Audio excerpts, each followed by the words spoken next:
Alright, so we've been talking a lot about preparation and how I get myself ready for the hunts coming this fall. And one of the things that I like to do, and you guys have seen it and I've done a video about it, is I like to shoot as much as possible if it's going to be a rifle hunt or if it's going to be an archery hunt. Now, one of the things you want to do is you don't want to just go shoot your gun or your bow a lot, but you want to actually shoot in realistic situations like you will be hunting in. And the hunt that I'm getting ready for with my bear archery bow is going to be a Rocky Mountain goat hunt. And these animals live in some absolutely insane country. They live in some of the most rocky, cliffy areas I've ever been in.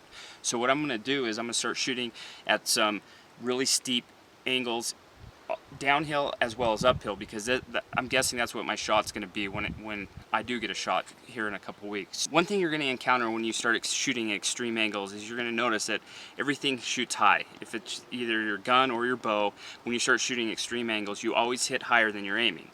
Now, the reason for this is, I don't know. There's some scientific thing that happens, and what I think it is when you're shooting on a flat plane, you have the full force of gravity pulling your bullet or your arrow down.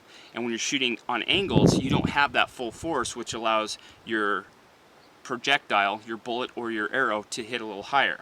Now, the thing that I like to use is a angle compensating rangefinder. This is the one that I use. It's a Vortex Scout 1000, and it doesn't only just give you the yardage that you are away from your target, but it also calculates the angle you're shooting from and the yardage that you should be shooting at. So we're shooting at this is about 32 yards with about a 43-degree angle.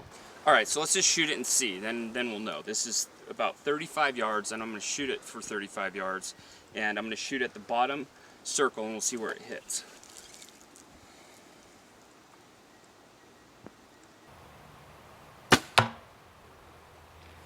Okay, so there you go. It hit about 9 inches high from where I was aiming.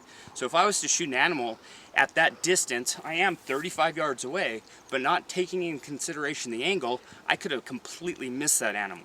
Alright, now I'm going to shoot it according to what the Vortex Ranger is telling me, and this is going to take into consideration the distance and the angle, and it's going to tell me what to shoot it for.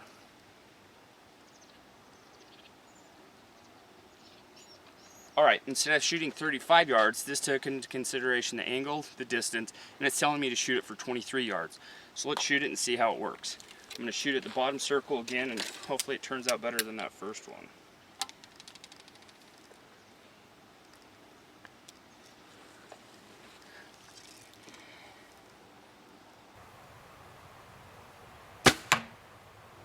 Alright, so I just wanted to show you guys real quick that not only get out and shoot and practice and be comfortable with your weapon, but also know the different situations you may be put in and practice at those ranges.